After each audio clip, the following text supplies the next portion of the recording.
My name is Malhar Vinod Satav. I'm a first year law student at National Law School of Bharat, Bangalore. And my question is, you argue in your book that internalization of this civilizational consciousness is nothing short of an historical imperative in today's day and age. Correct. And you base this argument upon this indigenous ontology, epistemology and theology, Right, this right. set. Right. So how does this theoretical philosophical construct is translated into our daily practical lives, where we fight this colonial hangover looming large over our civilization without being branded either as a revisionist or without being cancelled? Fair enough. Okay, so I'll give you a concrete example, and since you come from my fraternity, I'll answer that. Read the National Education Policy. Paragraph 16.7, if my memory serves me right, is the only paragraph dedicated to legal education. Read that. Not one reference to introduction of the Shat Darshanas or the 6 Indian schools of philosophy in legal education. So, kya national education policy? Are you have not, and what are you looking? You're looking at AI ko legal education mein kaise introduce kare. Is that what is called indigenization of education policy? I would ask, when students are being taught jurisprudence, which is the fundamentals of the law, and they don't have exposure to Indian philosophy, what is an 18-year-old supposed to assume? That India's contribution to jurisprudence, which is worth reading, is sunnah, zero, cipher. That's the impression that you create. So you start with that. Then, second, you know for a fact, they know for a fact, that when there is no law, we fall back on tort law, and when it comes to tort law, you fall back on common law. Common law is directly traceable to principles of Bible as established by Privy Council judgments. Common law is sourced exclusively from biblical principles. Why don't we start talking of dharmic principles for the purposes of tort law, immediately applicable? Where is the problem? That's point number 2. Point number 3. In terms of indigenization of thought and practical, let me just, because a lot of people have asked me, I'm happy that you didn't ask me the question, because that means you've understood it. Why have I used ontology, epistemology and theology in that particular order? Because people are like, kya bole ja rahe ho? What is this?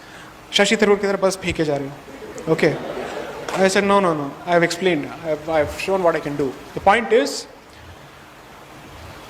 ontology, epistemology, theology ka matlab ye hai, ontology is a society's understanding of metaphysics, which means the relationship between individual consciousness and the supreme consciousness.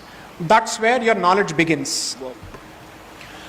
There is not a single Vaidika school of philosophy out of the 6 schools which doesn't start with this fundamental question as to what is Atma and what is the relationship between Atma and Paramatma. The discussion starts from that.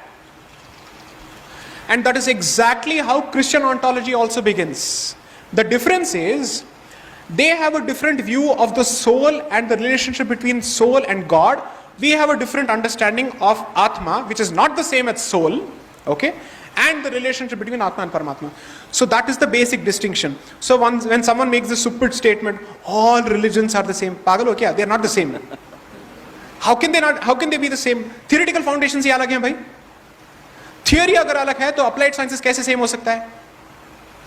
Then, what is epistemology? When metaphysics is then translated or reduced to knowledge systems, where you make it science so that you can understand the metaphysics better, that translates to epistemology or your manners of learning. Okay? Since everybody is not capable of understanding metaphysics or knowledge structures, you need theology. Because the common man cannot understand all of this, he doesn't have the patience for it, he doesn't have the training for it.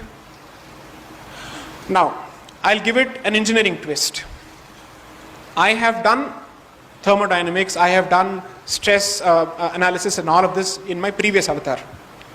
So there are certain equations known as Euler's equations. It's EULER is not Euler, it's Euler. Okay, so it's not Eureka, it's Eureka. The common mistake that we make is it's Eureka, nahi bhai, it's Eureka. So Euler's, let's say, equations exist. The engineer knows which equation to use, but he can't formulate an equation himself because he is not a theoretician. That is the difference between theoretical sciences and applied sciences. That is the distinction between metaphysics and knowledge and religion. So when I use this, I am saying these are the basics. Now you are applying Christian OET to Hindu institutions because you are saying deity and God are the same.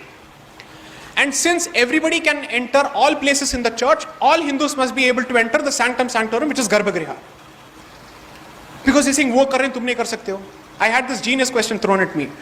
If Muslims allow their women to enter Haji Ali Dargah, will you still object to women of reproductive age group entering Sabrimala? I said 100% yes. My position will not change.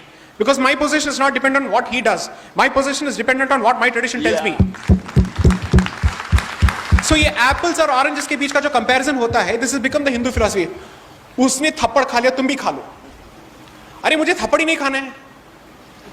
Why should I actually say equal treatment means that stupidity or whatever they do, I should also do? I'm not saying that's stupidity. I'm saying you do what you want to do. That's between you, your consciousness and your religion. I will not subscribe to it. Reverse logic, apna. Then we do a lot of things. We worship the feminine. Worship the feminine. Do that. Bring back the deities which worship the feminine. Talk about it. You ban books in that name. You don't allow even books to be read on that name. तो ये क्या logic है भाई, one way street. So therefore आपके जो फंडे हैं ना पूरी तरह से हिले हुए हैं, to put it in daily language, which is your ontology is gone for a 6, your theology is gone for a 6, and your epistemology is gone for a 6 because you have completely Christianized your way of looking at Hinduism. So there is, one is to convert from one religion to another, the other is to convert your own religion in the mold of the other. So it is happening with us both ways. Hindus are also converting to Christianity. Hinduism is also being converted to Christianity. Amazing. So therefore, the most practical way is to first of all understand the significance of a temple. Respect that particular place and its rules. I had one genius on Twitter basically saying, comparing nude sauna beaches in Germany with dress code for temples, because there was a video that was released with respect to Mangalorean temples saying women cannot wear these clothes and men cannot wear these clothes. Some genius put out saying ये क्या rules हो सकते हैं, भगवान कुछ भी सह लेंगे, भगवान तो ये नहीं कहते हैं, तुम्हें कुछ पता है भगवान क्या कहता है? Hey, who are you to say that? It's a training. You're nowhere qualified to make such statements.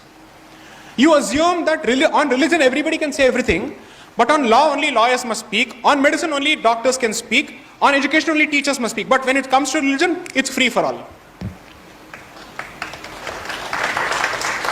You don't respect the specific training and the anushtanas and the training that they have to go through for this. Because no,